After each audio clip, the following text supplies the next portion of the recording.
বাংলাদেশ এভাবে হতাশ করবে কখনো ভাবি নাই।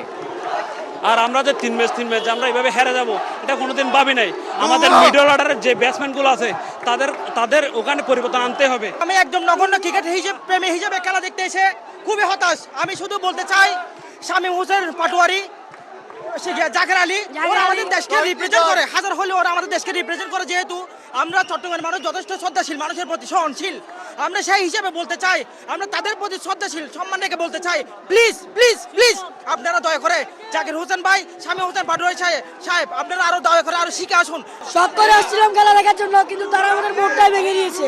বিশেষ করে শামীম পাটোয়ারি আর জাকের আলী, তাদেরকে আমি চাই যেন দলে যেন না রাখা হয়, তাদেরকে মানে ক্রিকেট থেকে যেন বঞ্চিত করা হয়। আমাদের বাংলাদেশের টিমের এখন যে অবস্থা, ড্রেসিং রুম থেকে শুরু করে ফিল্ডারদেরকে, আমি মনে করি এটা সর্বপ্রথম হচ্ছে কোচিং স্টাফদেরকে সবাইদেরকে একটা সাইকোলজি দেখানোর দরকার, অথবা কোনো একটা মনোবৈজ্ঞানিক আন্ডারে নিয়ে তাদেরকে আসলে আগে সর্বপ্রথম তাদেরকে আগে করা মোটিভেশন দেওয়ার দরকার। কেননা আপনি যদি টি-20 এখন যদি সারা বিশ্বে যেভাবে খেলতেছে, যেভাবে চলতেছে, আপনি যদি এটা যদি দেখেন, আমাদের একটা ব্যাটসম্যান 360 ডিগ্রি অ্যাঙ্গেলে কখনো খেলতে পারে না।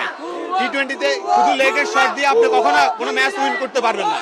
যেমন ব্যাটিংয়ে লস, তেমন ফিল্ডিংয়ে লস। এর আগে দুইটা টিম অলরেডি হারে গিয়েছিল, লাস্ট টিম ছিল এটা বাংলাদেশের।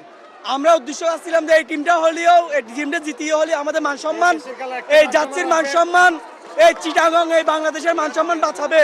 কিন্তু এরা যে এরকম বাজে নোংরা খেলা খেলছে, আমরা হতাশ না, এর চেয়ে বেশি হতাশ, খুবই হতাশ।